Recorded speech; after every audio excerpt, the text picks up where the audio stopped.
Onward, Christian soldiers, marching as to war, with the cross of Jesus going on before. Christ the royal master leads against the foe. Forward into battle, see his banners go. Onward, Christian soldiers, marching as to war, with the cross of Jesus going on before. Oh, for a faith that will not shrink, though pressed by every foe, that will not tremble on the brink of any earthly woe, that will not murmur or complain beneath a chastening rod, but in the hour of grief or pain will lean upon its God. A faith that shines more bright and clear when tempests rage without, that when in danger knows no fear, in darkness feels no doubt. Lord, give us such a faith as this, and then whatever may come, we'll taste and hear the hallowed bliss of an eternal home. A charge to keep I have, a God to glorify, a never-dying soul to save, and fitted for the sky, to serve the present age, my calling to fulfill. Oh, may it all my powers engage to do my Master's will. Arm me with jealous as in thy sight to live, and O thy servant, Lord, prepare a strict account to give.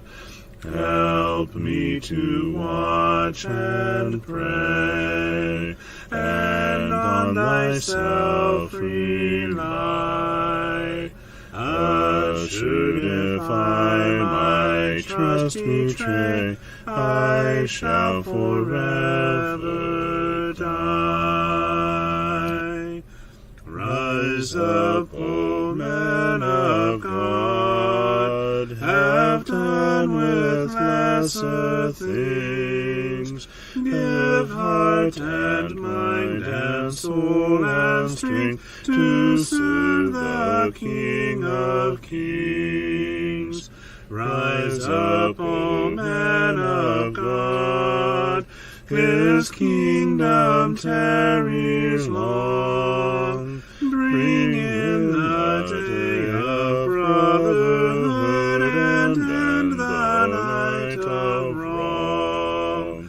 Rise up, O men of God, the church for you doth wait. Her strengthen, rise up and make her great. Lift high the cross of Christ, tread where his feet have trod. As brothers of the Son of Man, rise up, O men of God.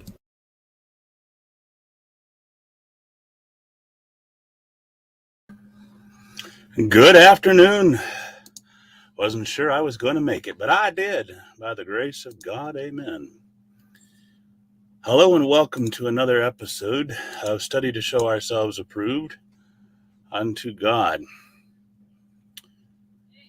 Workmen that need not be ashamed, handling aright the word of God. For we seek to be approved by God, not by man. Good to see you, Sister Reba. Someone's been messing with my camera again. Hi. Good evening, fellow stranger. How you doing? Good morning, Sam.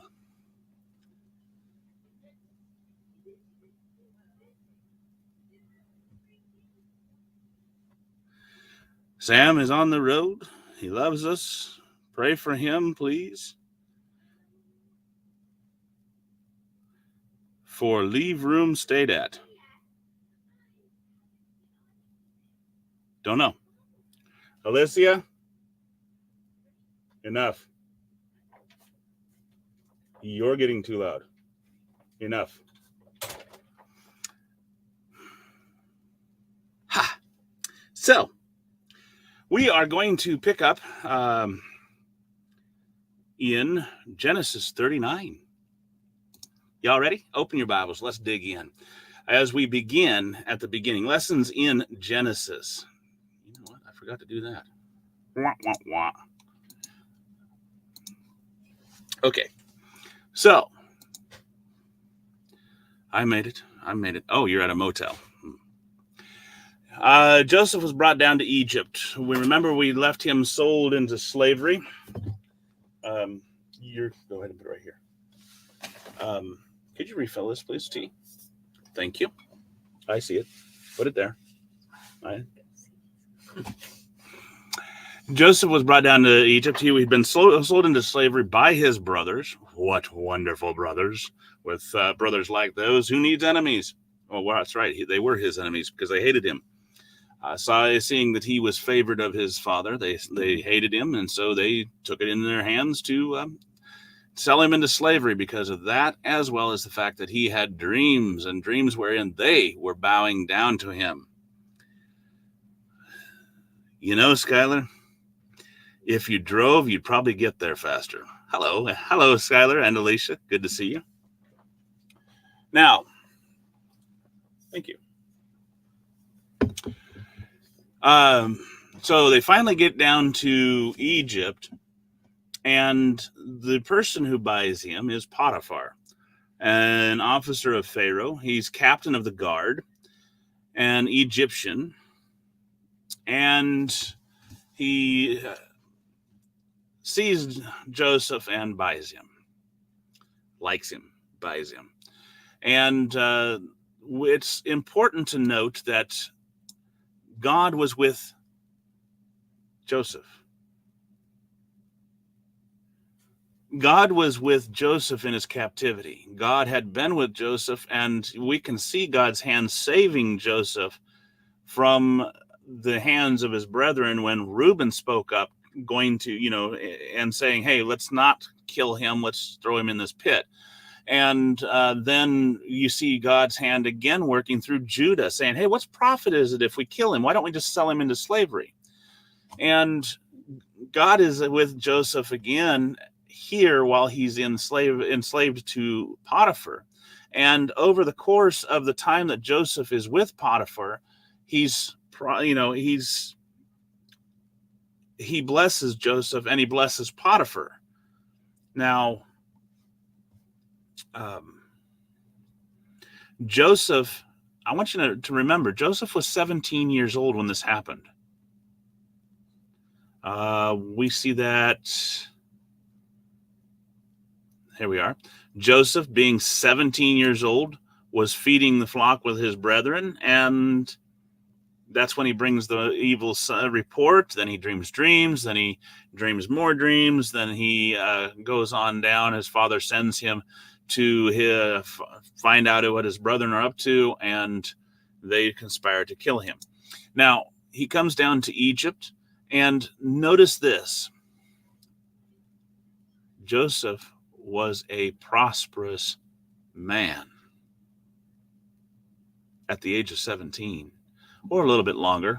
We're not told how long it takes to get down to Egypt. We're also not told how long it was between the time that his evil report of the sons of Bilhah and the time that he was he goes to find his brethren, but it was shortly thereafter. Within a short, maybe year or so.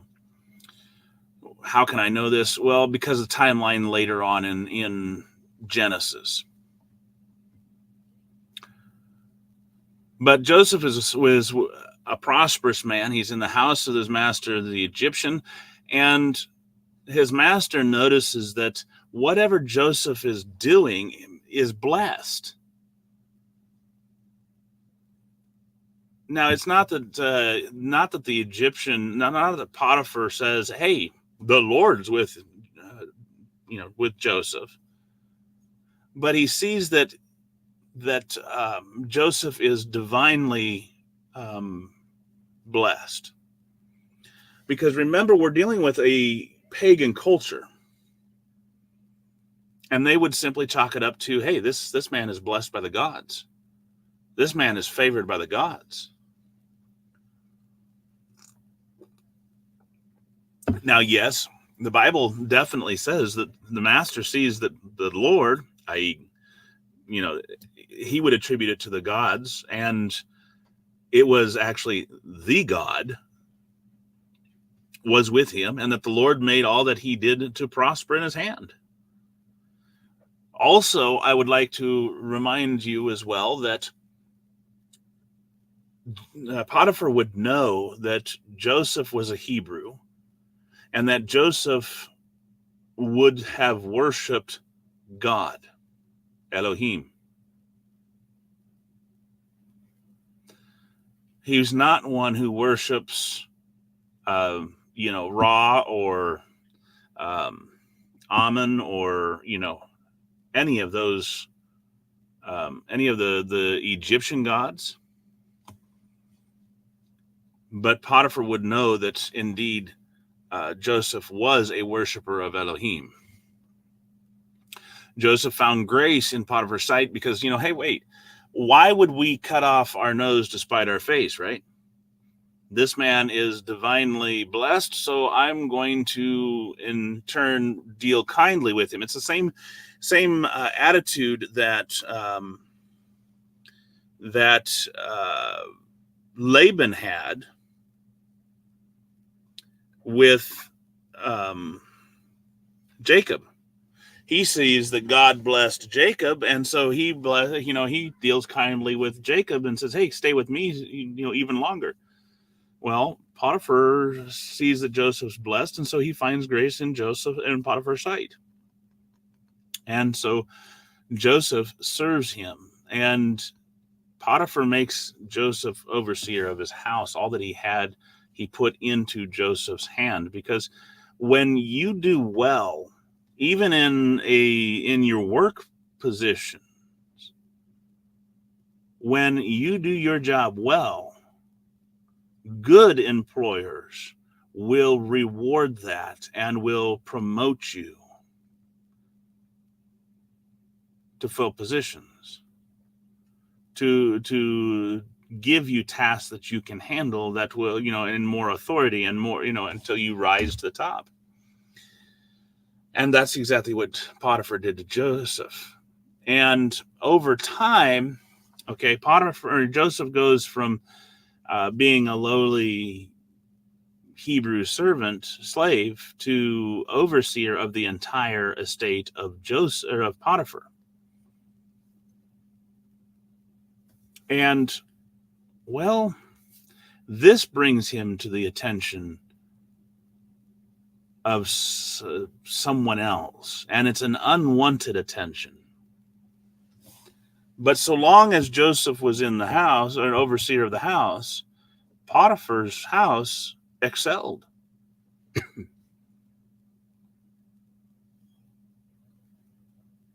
Everything that Potiphar had was blessed, whether it was in the house or in the field.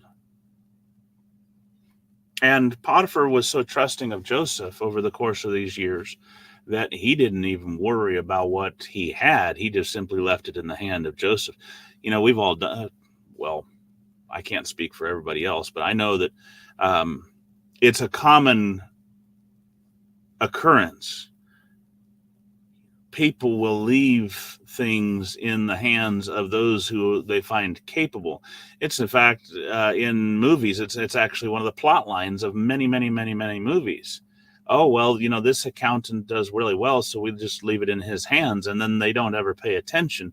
And the next thing they know, they're out on their street in rags because their accountant stole all the money from them. Well, in this case, Joseph wasn't a thief. He just simply managed everything well, and Potiphar didn't worry about it because, Potiphar owned Joseph. And so long as he had bread on his table, he didn't care. But there's that unwanted attention. Because you see, Joseph was handsome.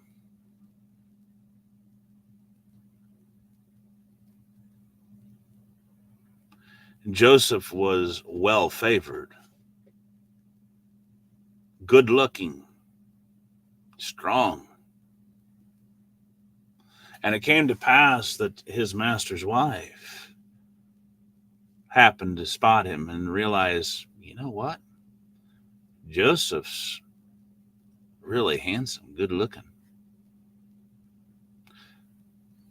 And as we consider what position was Potiphar again, anybody remember what position Potiphar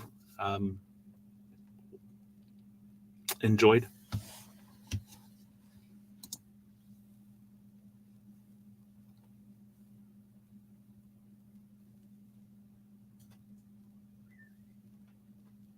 Yeah, we're only 17 minutes in, Sean. Technically 12, so you're not too far off. What position did Potiphar enjoy?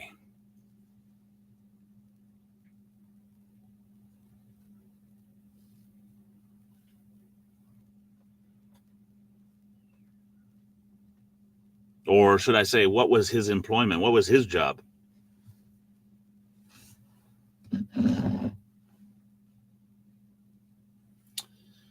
Not a general.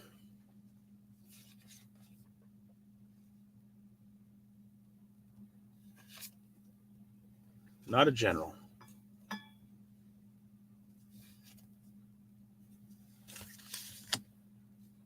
Hey, Heather.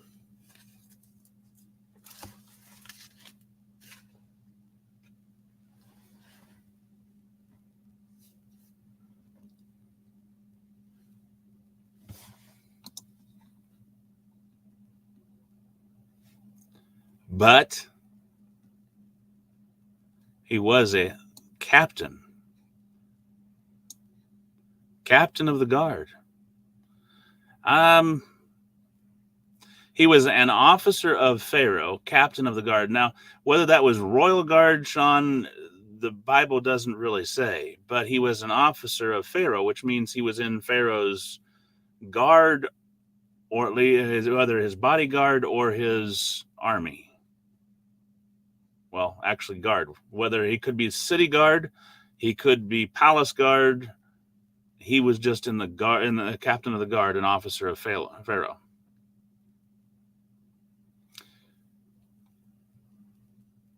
If he's captain of the guard, how often do you think he's at home?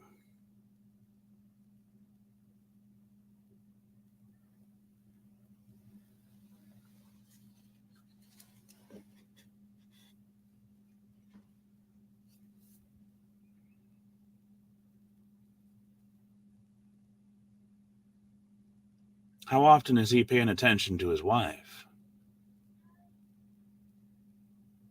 Because he's captain, he's occupied with matters regarding the safety of either the town or of Pharaoh. and primarily of Pharaoh, because regardless of whether he was a city guard or not, he still was guarding Pharaoh.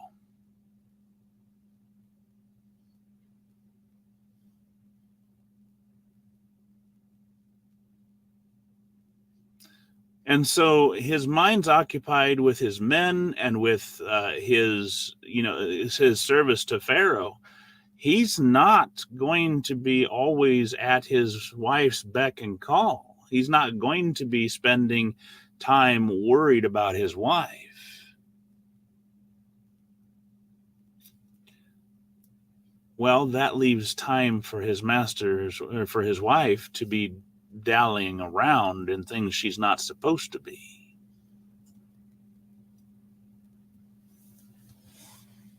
And so she, of course, finds temptation. And she says, "Lie with me," to Joseph, this very handsome young man, who, by the way, is her slave. As wife of her master, she has the right to order him around.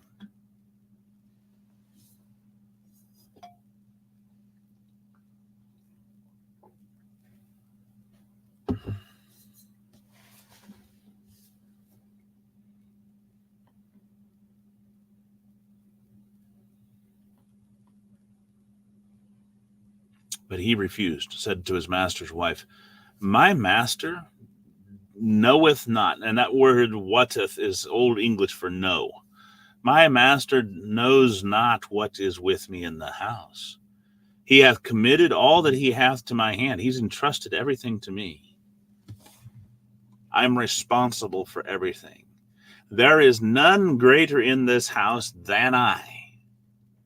Neither has he kept anything away from me except thee, because you are his wife. How can I do this great wickedness and sin against God?"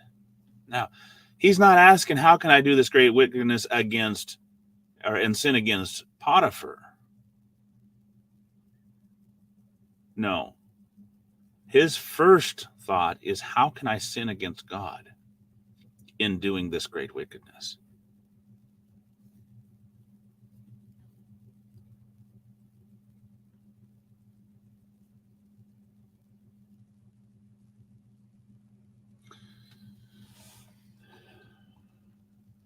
He really puts her in her place, doesn't he?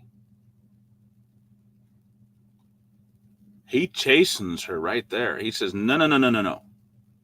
You are your master's wife. You are my master's, rather. You are my master's wife. You're off limits. Everything else in this house I am responsible for. And I can make use of in any way that is fit, any way that I need to, but not you."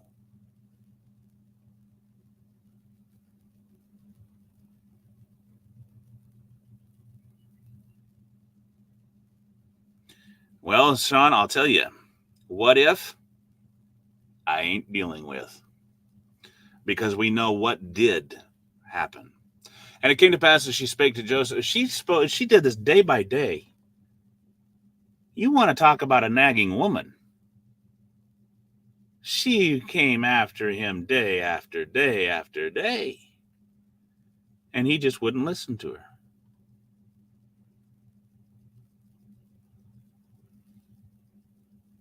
And it got to the point where, he basically made sure that he was making sure that there was always somebody in the house. And except this one time. And this one time, she orchestrated it so that there wasn't anybody in the house. He went into the house to do his business. There was none of the men in the house there within. So she catches him by the garment, saying, "Come on, lie with me." And he did the only thing left to him, and he runs, leaving his garment in her hand, which threw her into a tizzy. Yes, really, Sean. And amen, Heather.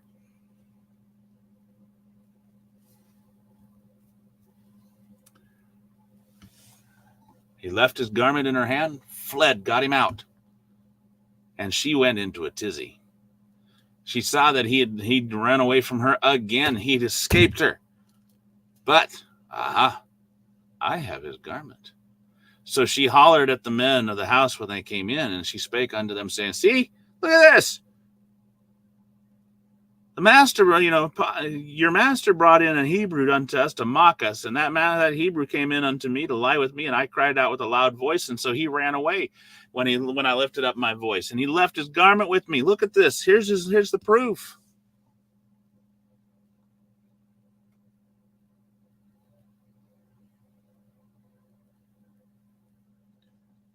And so then she laid the garment beside her until Potiphar came home and then accused him of accosting her, which threw him into a tizzy. Because his master still trusted her.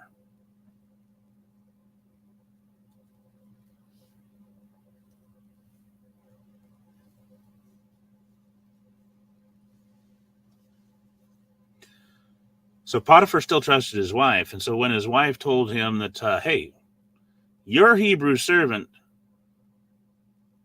attacked me with the purpose of raping me. Well, that threw his master into a rage, as it would any of us if our wives, for those of us men who are here, if our wives said that. It would throw us into such a rage that we would be just like Potiphar. Would we go and search out and say, hey, Joseph, come here. What happened here?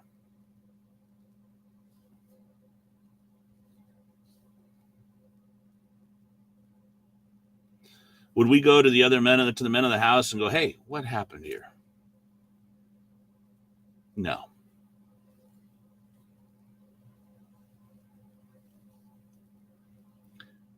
Well, Brother Sean, I don't know. I haven't lived all throughout history. But I can tell you this. Women are guilty of orchestrating like this woman did. Men are guilty of doing just what this woman has claimed Joseph did. For example, just a few chapters ago, we had the case of Shechem and Dinah, a clear case of rape. And now, a few years later, what do we have? We have an accused or a false witness, a false report.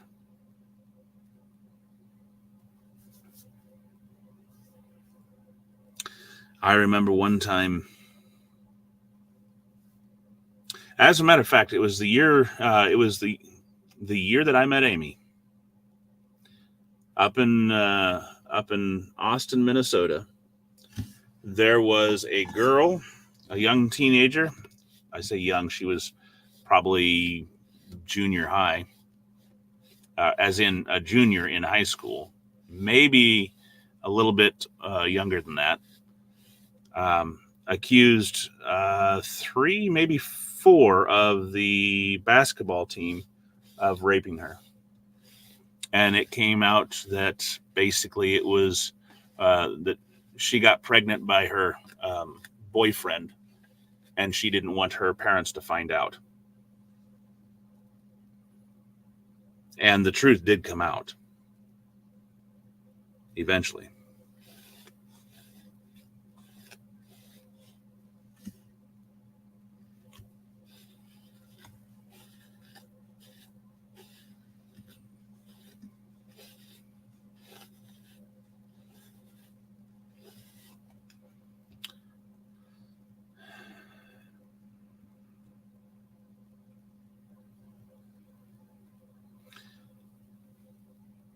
But during the process, she ruined the reputation of three, I believe it was three, young men. And it was shortly after that, there was, correct me if I'm wrong, you North Carolinians, but right around that time frame, there was a case down around in North Carolina, Duke, of a young lady that accused several Duke players of raping her or some such matter and ruined their reputation too.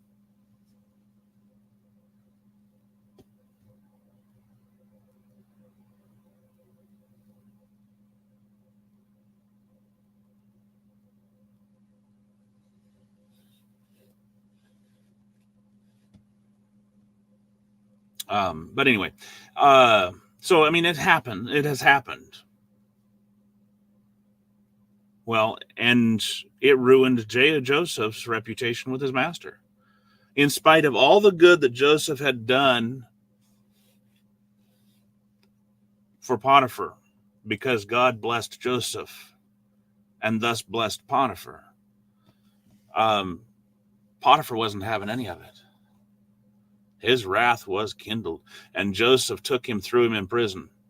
Now, what was the point of that? So you throw him in prison.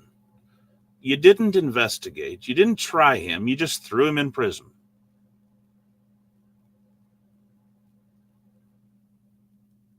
How long was he going to stay there? What was his sentence? But you see, Joseph was a slave. He had no rights. He had no one to defend his honor or to defend him.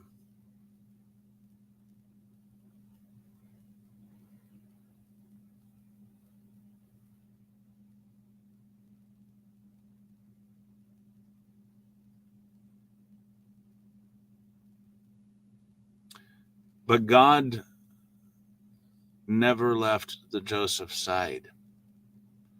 And in fact, what we see is, again, God moving him.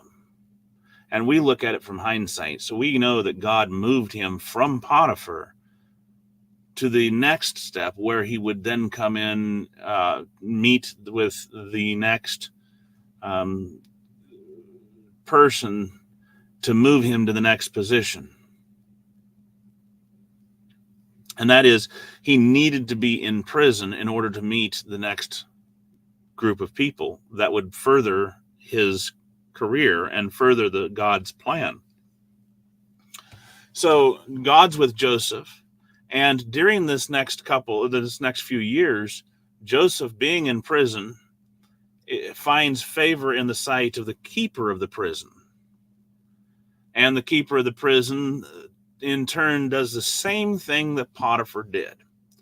He turns and he gives everything, all the prisoners, into the hand of Joseph. So even though Joseph was a prisoner himself, he is left in charge of the prisoners. Does that make sense? So that no matter what they did, he was responsible for it. So if they were to escape, he would have been responsible for their escape. If they harmed a jailer, it was Joseph's fault. So Joseph was responsible.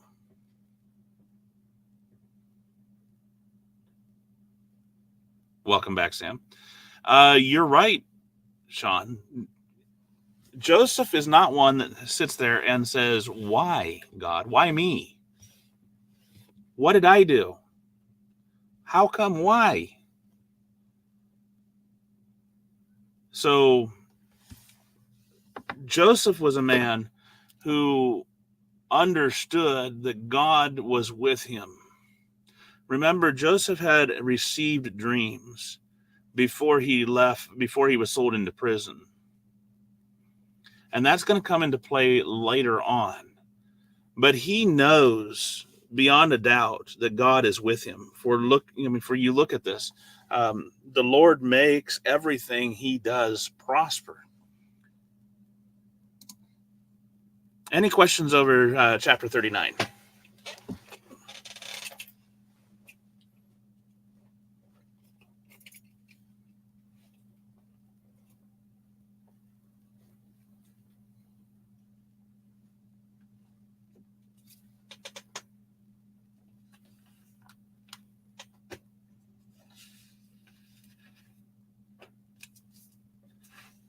Okay. Chapter 40. Let's keep traveling. We've got a whole 10 more chapters to go, guys. CJ is really proud of us as many chapters as we've been able to cover the last couple weeks. All right. So Sean says Joseph knew who he could depend on despite his situation. Yeah, we do. Joseph knew his ultimate master, and like Sam says, we need to learn to trust like Joseph. And I'm going to put a plug in. If CJ was here, he would put the link in.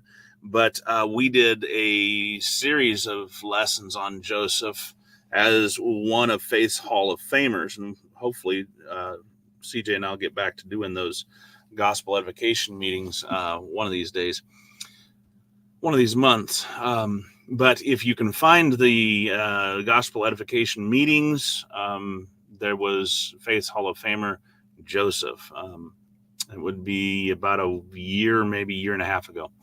All right, Genesis 40. So, like I said, God is moving him to the next phase of his life, to the next phase of God's plan. And so he needed him to be moved from Potiphar's home to the jail. Now, this is not saying that God condoned or approved of what Potiphar's wife did or of the way that Potiphar handled it. But this is saying that God used that circumstance, because there again, the foreknowledge of God comes into play. God knows what's going to happen. And so God also works in the lives of men to accomplish things that he needs to, that he desires to happen. And so here Joseph is in charge of a prisoner, in charge of the prisons or of the prisoners. And Pharaoh throws his butler and baker into the prison. We did, didn't we, Sean?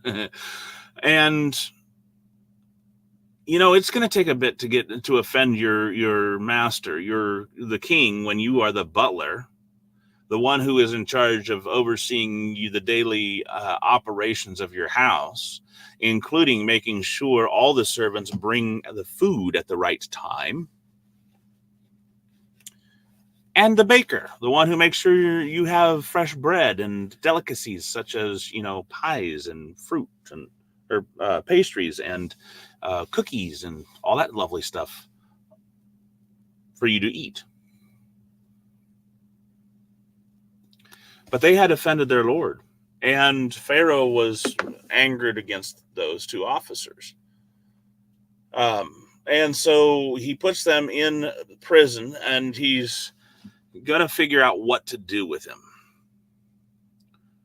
It isn't the same as when Joseph was put in, because Joseph had no rights. But evidently these ones did have rights. Or at least they were, Pharaoh was going to try them. And so the captain of the guard puts them under Joseph, and Joseph served them. So here we have a Hebrew slave. He's prisoner, and he's in charge of all the prisoners. And it is his responsibility to serve these prisoners. Would it surprise you to consider that perhaps Joseph has been sold? This is supposition, but there is a possibility that Joseph has been sold unto the keeper of the prisons after his bout with Pharaoh, with Potiphar. After a period of time in the prison, there's a possibility, because remember, it says the captain of the guard charged Joseph with them, and he served them.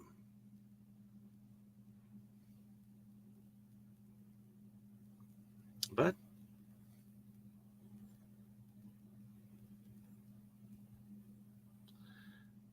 there's also just a possibility that because he was simply a Hebrew slave and in prison, that the keeper of the prison simply made use of his enslavement. So that's just a supposition. The other one was just a supposition. And they continued for a season in the ward. And we're not told whether Joseph was sold to the captain, to the keeper of the prison. We just simply know that he was thrown into prison. And that is a good point. If you find a roach in my bread, if I find a roach in my bread, well, the cook is getting a serious tongue lashing.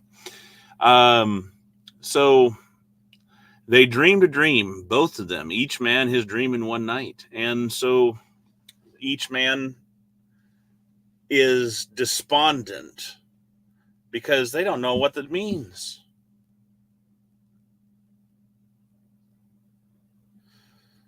They're both sad. We dreamed a dream, and neither of us know what it means. When Joseph asked him, "Why are you looking so sad?"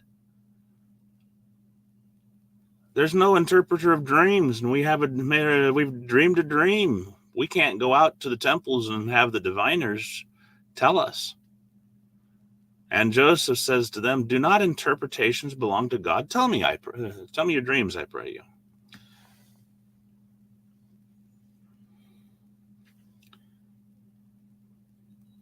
Remember, Joseph was a dreamer of dreams.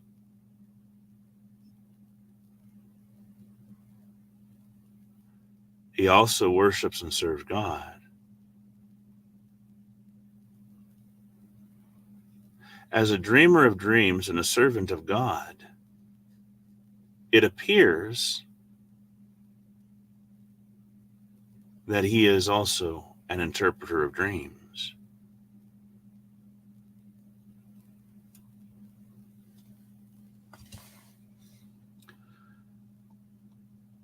And he needed to be right here at this right moment for this purpose. The chief butler tells his dream. The dream's about a vine.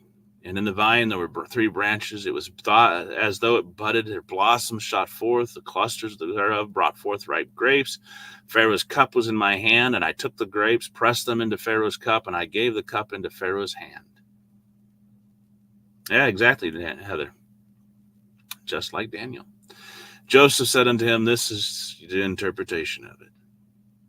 The 3 branches, 3 days. And Pharaoh is going to lift up your head, restore you unto your place, and you shall deliver Pharaoh's cup into his hand." The chief butler's place was also the same place that Nehemiah enjoyed.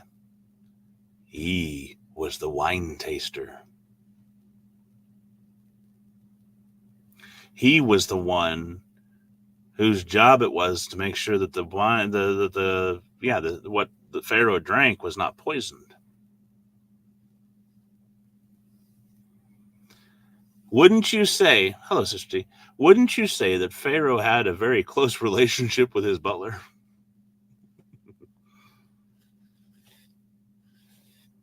Probably a little closer of a relationship with his butler than he did with his baker.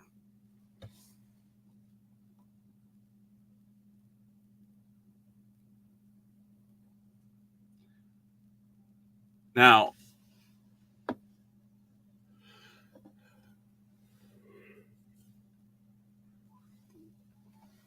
Joseph asked the butler, he says, but when you go back to being a butler, please show kindness to me. Make mention of me unto Pharaoh. Bring me out of this house.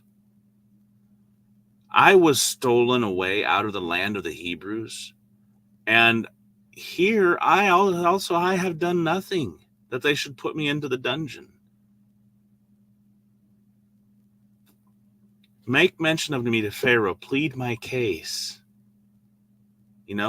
You're next to Pharaoh. And remember this good interpretation, how I helped you. Please remember me and help me out. Now, the chief baker sees that, hey, the interpretation's great. Ooh, hey, maybe that means mine's really good too. So he says to Joseph, he says, hey, listen to mine. I had 3 white baskets on my head, and in the uppermost basket there were all manner of baked meats for Pharaoh, and the birds did eat them out of the basket upon my head. Joseph answered and said, this is the interpretation. There were the 3 baskets, they're 3 days. Yet within 3 days shall Pharaoh lift up thine head from off thee, and shall hang thee on a tree, and the birds shall eat thy flesh from off thee. Ew, gruesome.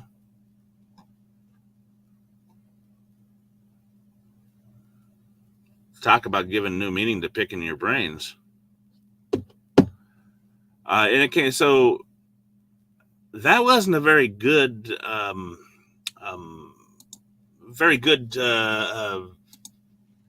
interpretation.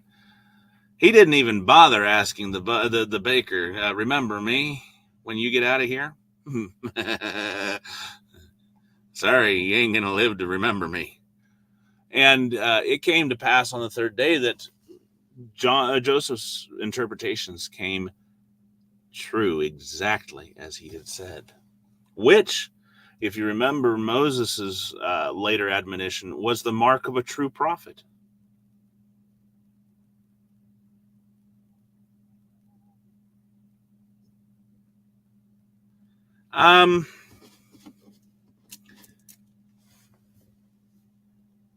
Perhaps.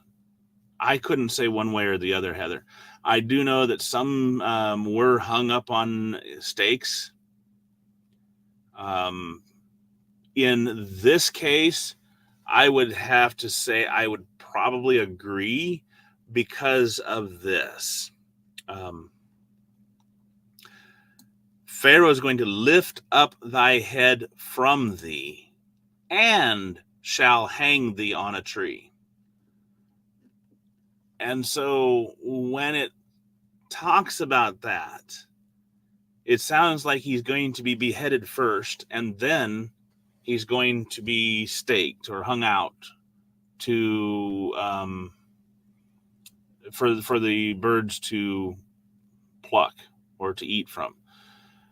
What this indicates would be very close to saying, he's going to be staked out there as a warning for other people.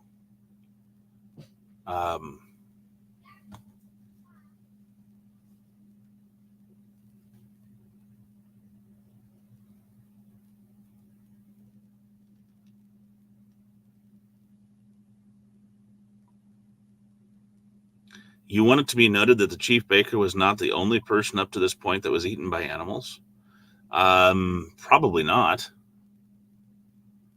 I can't think of any right off the top of my head in the Genesis record that would have had this happened, other than the fact that, all those dead people that were in the flood were floating around and were eaten by carrion birds and stuff. But, yeah. So I would say, Heather, that that's probably true. In a lot of cases, hang would have been, because remember that Jesus was hung upon a tree as well when he was crucified. Cursed be any that are hung upon a tree. And so that's why, Jesus was cursed for our sake.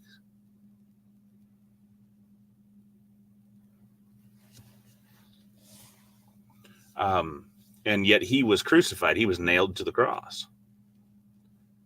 So, yes, it could very well be impaled. Now, so he restored the chief butler unto his butlership, and he gave the cup to the Pharaoh's hand. He hanged the chief baker, just as Joseph had interpreted to them. But the problem is the butler didn't remember Joseph, but he forgot him. Any other questions?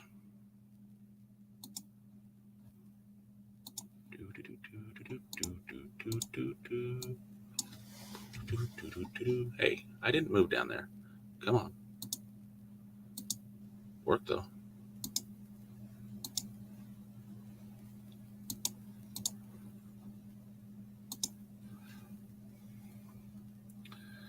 This next one's going to be a long one, so I'm not going to break it up into two. I'm just going to say that since we have 6 minutes left, how much time do we got left? Well, wait a minute. We got 9 minutes left. Let's go for it. Genesis 41. It came to pass. Okay, so the butler had forgotten Joseph for 2 full years. And so Pharaoh dreams a dream. And up out of the river comes 7 well-favored kine. Now, what's a kine? Quite simply, that is the true name from Old English for a cow. You see, a cow actually is a female bovine or a female kine. You have cows and you have bulls. But for some reason, we have appropriated the term cow or female bovine to mean all of the bovine family. Whereas kine or bovine would be more true. So there comes up 7 well-favored kine, well-favored cows. And they were fat, and they fed in the meadow. And then after them comes 7 other kine who were ill-flavored. Yeah, they weren't barbecued enough. They come up out of the river. They were ill-favored and lean-fleshed. And they stood by the other kine upon the brink of the river. And then they did something that cows really don't do. That is, they swallowed up the 7 well-favored kine. Which, of course, okay, let me ask you this. Would you not come straight up out of your sleep if you suddenly see 7 cows eat 7 other cows?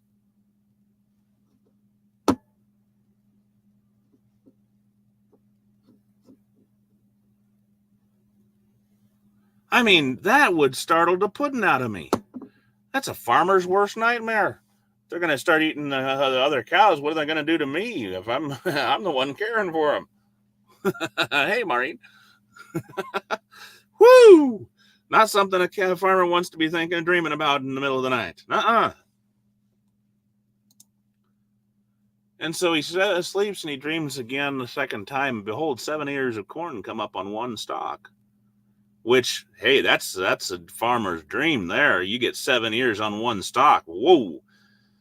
In reality, in real life, 7 ears of corn, if you get 2, is a miracle. Most corn stalks only have 1 ear. And also in reality, when we're talking about corn here in the Old Testament, we're not talking about the corn that we think of as in, sweet corn or field corn. Oh no, we're talking typically like a wheat or a barley or or rye or some such grain like that. The word shibboleth literally means an ear of grain.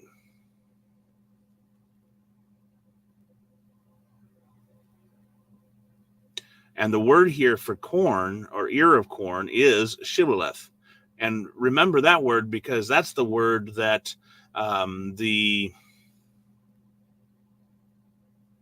was it Gileadites required the men of Ephraim to speak before they crossed the fords. If they couldn't say Shibboleth, they killed them, because it was a trait of the tribe that they could not say the sh sound, and so they said Sibboleth instead of Shibboleth.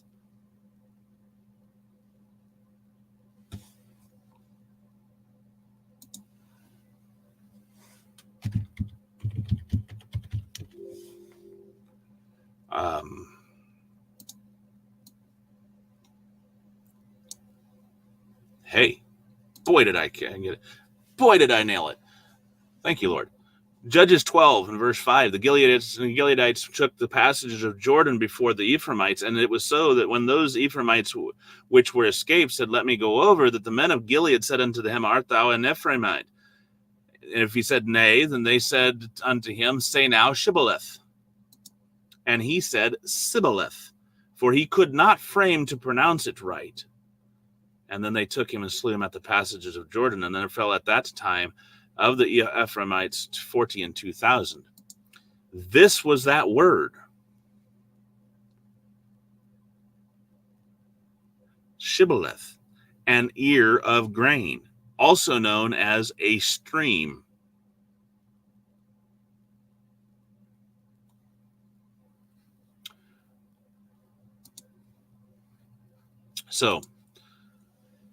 So these 7 ears of grain come up on one stalk, rank and good. And by the way, 7 ears of grain on one stalk is still a miracle. Behold, these 7 thin ears, blasted with the east wind, sprung up after them. And the 7 thin ears devoured the 7 beautiful and full ears. And again Pharaoh awoke, and behold, it was a dream. Again, something that would startle the puddin', would weird out Sam, as well as freak out Sean, and startle and scare the puddin' out of Maureen, Teresa, and myself. We don't know what it would do to Heather. But so it comes to pass in the morning, Pharaoh's troubled. And boy, does this remind us of Nebuchadnezzar, or what? And all the wise men thereof could not tell them his dream. Again, we have the issue, or in other words, they couldn't interpret his dream. Again, we have such a big similarity between this Pharaoh and Nebuchadnezzar in Daniel.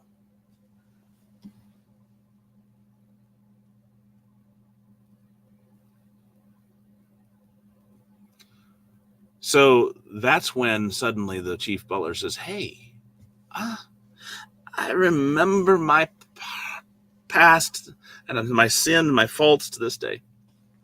Pharaoh, if you remember, you were angry with me. You threw me in prison, and the captain of the guard's house. Oh, wait.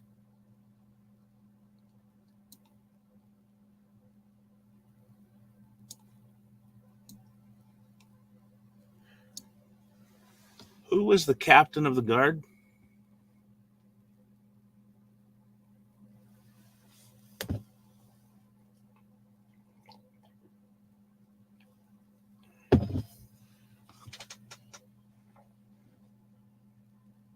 Just caught this one. Who was the captain of the guard?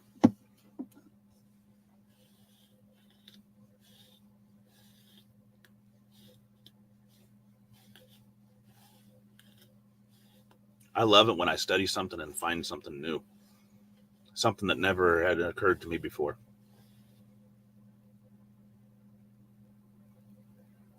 There's an I in that. Potiphar. Yes, Potiphar. And Potiphar was Joseph's master. So no, Joseph wasn't sold to the keeper of the prison. The keeper of the prison worked for Potiphar. Wow, does that make sense? Why, yes, Sean. Alicia made homemade pudding for breakfast this morning. And yes, it was good, except with the part that she burned.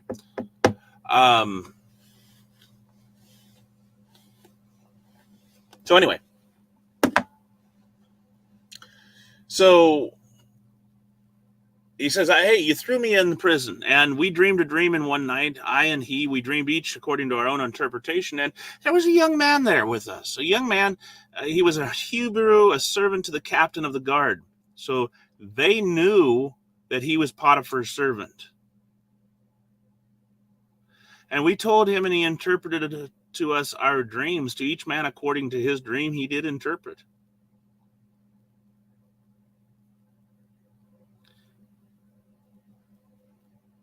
Oh no, it was delicious. We've had that many a time. And it came to pass, as he interpreted to us, so it was. Me he restored unto mine office, and him he hanged. So then Pharaoh sends and calls for Joseph, and they bring him out, and they make him shave his head, or shave himself. He had to shave all his hair. And he changed his raiment and came unto Pharaoh. Now, of course, we know from history that people in Egypt shaved their hair regularly to prevent lice.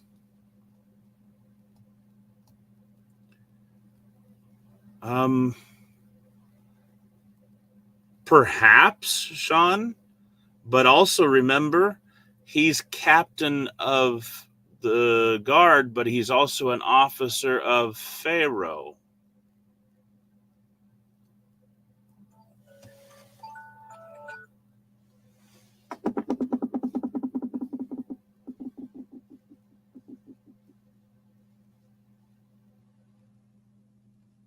So that would lead one to say that he was in regular attendance with Pharaoh, possibly, and in regular contact with them. Anyhow, it doesn't tell us how he knew, but he knew that Joseph was a slave, servant to the captain of the guard. So he shaved himself, he cleaned himself, he changed his raiment, comes into Pharaoh. Pharaoh then relays his dream. No one can interpret my dream, and I've heard say that you can. Joseph gives him the same answer he gave to the butler and baker. It's not in me. God shall give Pharaoh an answer of peace. In other words, do not interpretations belong to God? It's not me, it's God. And Pharaoh said unto Joseph, okay, here's my dream. And we're not going to go and read through it because that's exactly what we've already read. So Joseph says to Pharaoh, the dream is one. God showed it to you twice. God has showed you what he's about to do. 7 good cows or 7 good cattle are 7 years. 7 good years are 7 years. The dream is one. 7 thin and ill-favored cattle are 7 years. The 7 empty years blasted with the east wind are 7 years of famine. This is the thing which I have spoken unto Pharaoh. What God is about to do, he shows unto Pharaoh. There's going to be 7 years of great plenty throughout all the land of Egypt, and there shall arise after them 7 years of famine. And all the plenty shall be forgotten in the land of Egypt, and the famine shall consume the land. And the plenty shall not be known in the land by reason of the famine following, for it shall be very grievous. And for that the dream was doubled unto Pharaoh twice. It is because the thing is established by God, and God will shortly bring it to pass. There is no escape. Now, Pharaoh Joseph says, therefore, here's what you should do. Look out a man who's discreet and wise, and set him over the land of Egypt. Let Pharaoh do this and appoint officers over the land and take up the fifth part of the land of Egypt in the 7 plenteous years. And let them gather all the food of those good years that come and lay up corn under the hand of Pharaoh, and let them keep food in the cities. And that food shall be restored to the land against the 7 years of famine which shall be in the land of Egypt, that the land perish not through the famine. So the thing was good in Pharaoh's eyes. And, it pleased all of his servants as well. And Pharaoh says to his servants, hey, can we find anyone just like this? A man in whom is such wisdom, who's the spirit of the gods is, who the spirit of God is. Again, he's appealing to the divine. Pharaoh says to Joseph, for as much as God hath showed thee all this, there is none so discreet and wise as you. Obviously, the hand of God is working through you. So, you're it. And I'm going to put you in charge of my house. I'm going to put you in charge of my people. Only I in the throne am going to be greater than you. And so Pharaoh then says, I've set all you over all the land of Egypt. Go do what you need to do. And he takes his ring off from his hand, puts it on Joseph's to signify that Joseph is his second in command.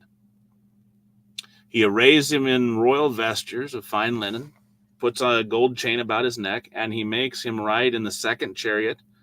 Again, this is all showing Joseph's status. How the mighty, or how the low have risen, have been exalted. Did Joseph exalt himself?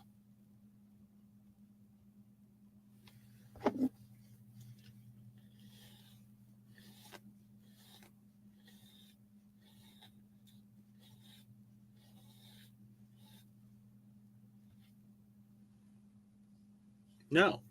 Thank you, Reba. No, Joseph did nothing to exalt himself.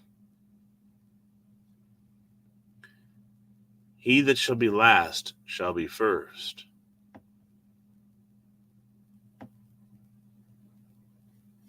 Joseph didn't put himself out there. God exalted him in due time. Just like later in the history of man, God would exalt Jesus to the point of being Lord and Master, putting him on the throne.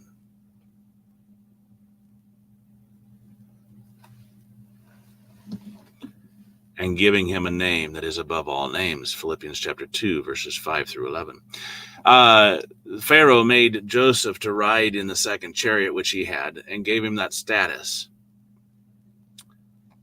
From a lowly Hebrew servant to second in command of Egypt.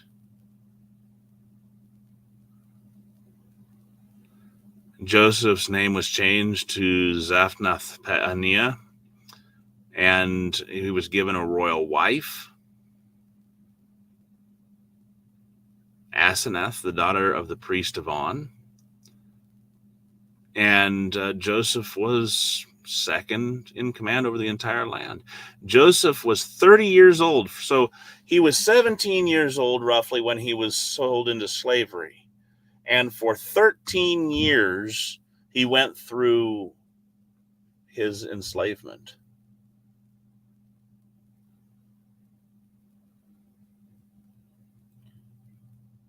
He has not seen his family in 13 years.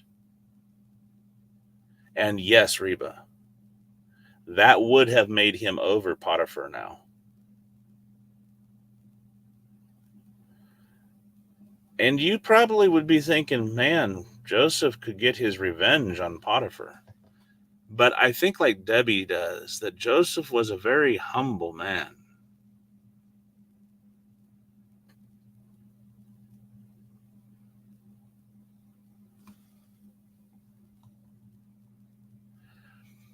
Leviticus 19:27 and 21 through 1 through 5 was written under the Mosaical covenant, was it not, Sean?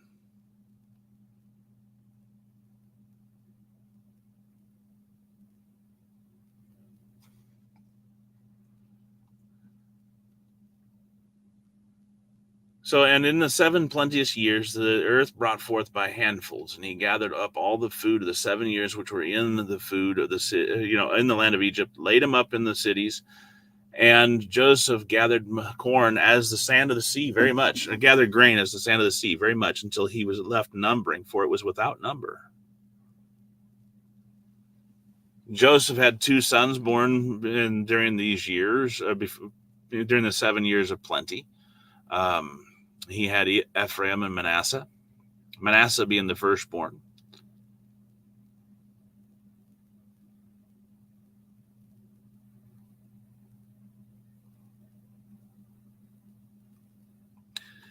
Yes, Debbie, you're right, although you're jumping ahead of us.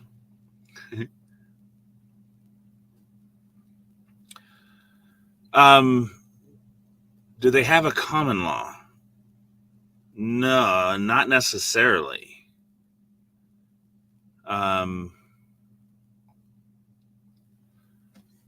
Sean, they lived by God's direct observation or direct command. Other than that,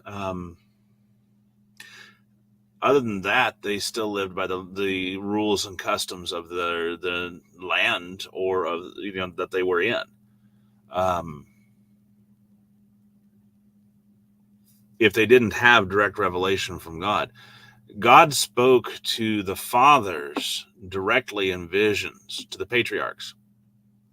And if he wanted things done of the nations, he would either send after the covenant of Moses, we are told that he would either send by a prophet, like he did, with Jonah to the land of Nineveh, or he would actually speak, as Paul indicates, to them, in the same way he did to the fathers under the patriarchal age.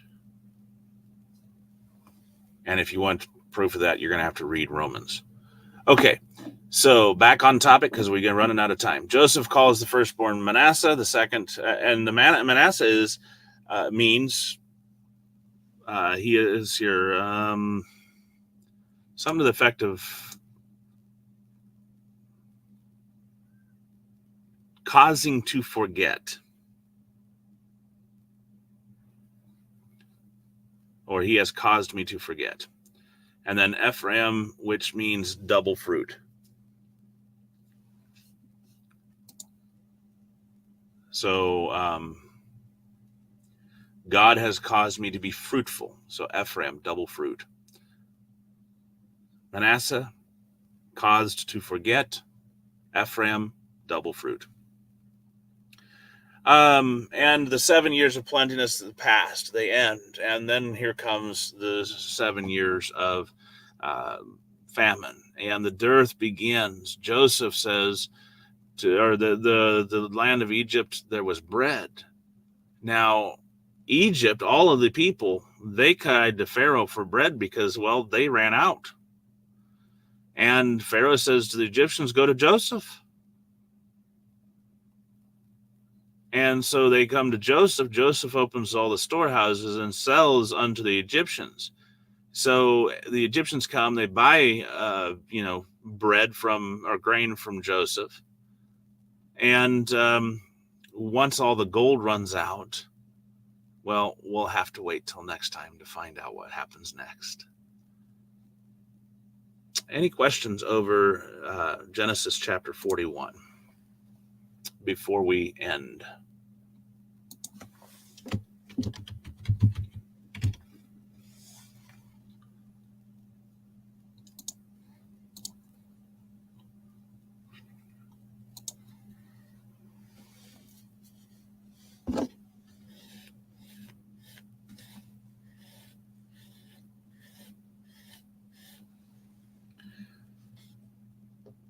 That's right. Tune in again this time next week when we continue with how the grain falls.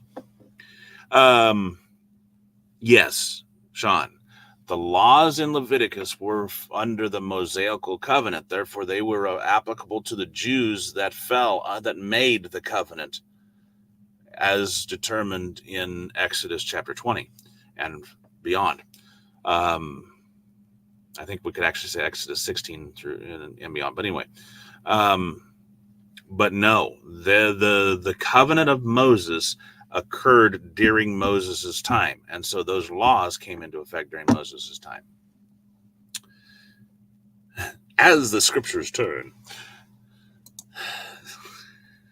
All right.